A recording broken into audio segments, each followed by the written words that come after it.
Hola, hola, muy buenas a todos amigos de YouTube, sean bienvenidos a un nuevo tutorial y hoy te enseño cómo agregar un número de teléfono de recuperación en tu cuenta de Gmail desde tu PC, ¿vale?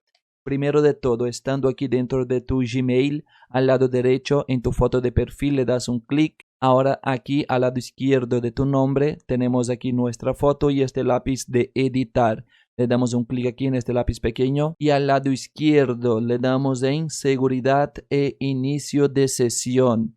Aquí abajo tenemos teléfono de recuperación, le damos un clic aquí, te va a pedir que pongas la contraseña de tu cuenta para que confirme que eres tú el que está haciendo el cambio y le damos a avanzar. Ahora le damos a añadir teléfono de recuperación, le das un clic aquí, eliges el país de donde es tu número. En mi caso, mi número sería de España, que es donde vivo.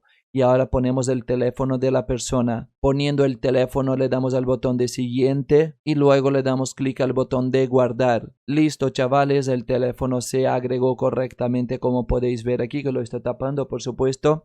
Le damos a la flecha para volver hacia atrás y verás que aquí en teléfono de recuperación ya te aparece el teléfono que has puesto, ¿de acuerdo? Pues ya estaría, chicos, espero haberte ayudado con este tutorial. Si es así, no olvides suscribirte, poner tu me gusta al video y dejar tu comentario.